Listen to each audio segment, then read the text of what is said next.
আসসালামু আলাইকুম। আমি সাব্বির। কেমন আছেন সবাই? ঢাকার এত কাছে এত সুন্দর একটা জায়গা কম খরচে আপনারা ঘুরতে পারবেন, যা ভাবাই অতুলনীয়। আমি বলছি জিন্দা পার্কের কথা। আপনারা সবাই জানেন ৩০০ ফিটের খুবই কাছাকাছি এই জায়গাটা। এই নিয়ে আমি ৩-৪ বার যাওয়া হয়েছে এই জায়গায়। অনেক ভালো লাগে এই জায়গাটা আর ফ্যামিলি নিয়ে ঘোরার আদর্শ একটা জায়গা।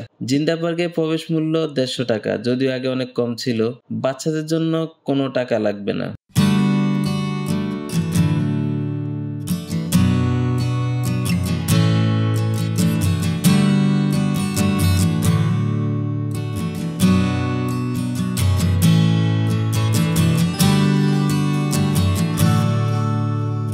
এই পার্কের সবুজ পরিবেশটা খুবই সুন্দর লাগে, যা আপনার মন জয় করতে বাধ্য।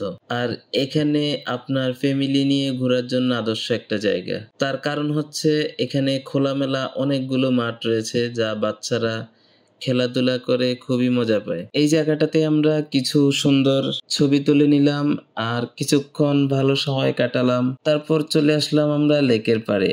এখান থেকে ফুচকা আর ঝালমুড়ি অর্ডার দিলাম। যদিও ভিতরে তেমন কোনো ভালো মানের খাবারের কোনো দোকান নেই। একটা বাংলা রেস্টুরেন্ট আছে, এখানে বিভিন্ন আইটেমের খাবার পাওয়া যায়। আর ভিতরে ফুচকা ঝালমুড়ি এই টাইপের খাবার পাবেন।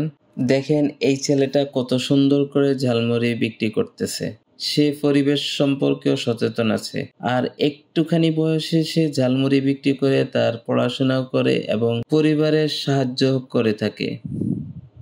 লেকের উপরে এই ভাসমান ব্রিজটা অনেক সুন্দর। আমি ভয় পাচ্ছিলাম এটা দিয়ে যাওয়ার জন্য, বাট আমার মেয়ে সে অনেক সাহস দেখে সে নিজে নিজে যাওয়ার জন্য ট্রাই করতেছিল। পরে আমি ধরে নিয়ে যাচ্ছিলাম ওকে। সব মিলে দিনটা ছিল একেবারে মনের মতো। পার্কের প্রকৃতি, পরিবেশ আর এত সুন্দর সময়গুলো খুব তাড়াতাড়ি কেটে যাচ্ছিল। সো আপনারা ভালো থাকবেন এই ব্লগে। আশা করি দেখা হবে অন্য কোনো জায়গায়, অন্য কোনো স্থানে। আর আপনারা সময় পেলে এখানে ঘুরে আসতে পারেন এবং উপভোগ করতে পারেন। ভিডিওটি কেমন লেগেছে অবশ্যই জানাবেন, শেয়ার এবং সাবস্ক্রাইব করবেন। আর দেখা হবে পরবর্তী ব্লগে। আল্লাহ হাফেজ।